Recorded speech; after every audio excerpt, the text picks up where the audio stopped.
Hi everyone, welcome back to this week's Market and Economic Update. I'm Casey O'Rourke, Wealth Advisor here at Fross and Fross Wealth Management. I hope this message finds you all well as we approach June and get into the summer months.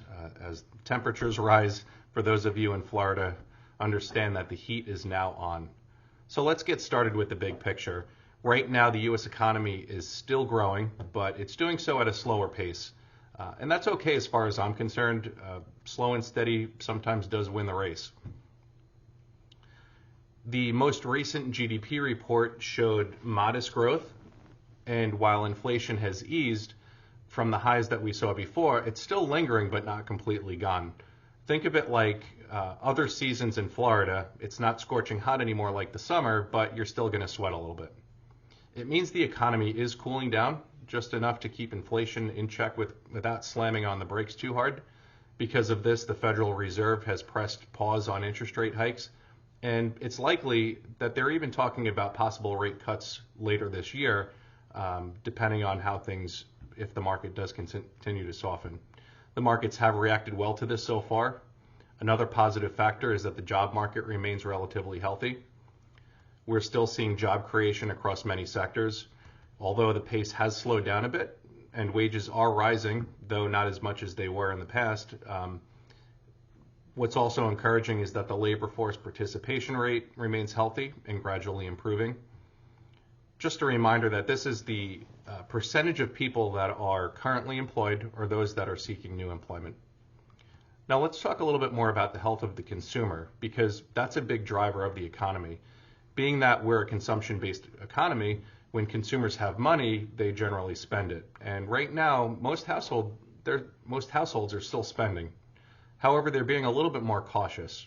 We've seen credit card balances increase, but default rates remain relatively low. In short, people are still shopping, but just being a little bit more thoughtful of where they spend their money.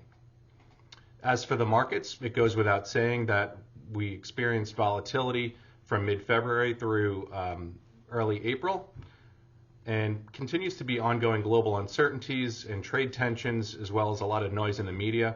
But despite all of that, the markets have been surprisingly resilient.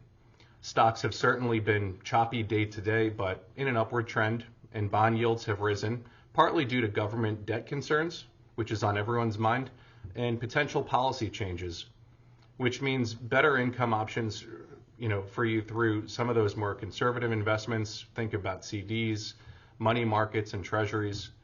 With all of that said, diversification is key. It's worked wonderfully this year.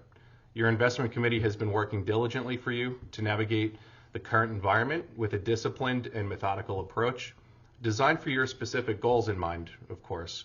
Remember the old saying, it's not about trying to time the market, jump in and get out. It's about your time in the market.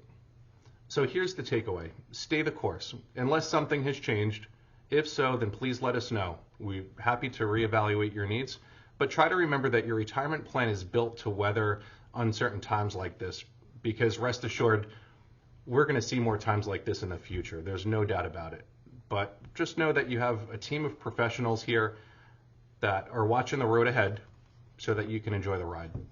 I'm Casey O'Rourke. If you have any questions or just want to chat, feel free to give us a call. We're always here for you. Thanks for watching, and let's keep moving forward with confidence. Enjoy your summer.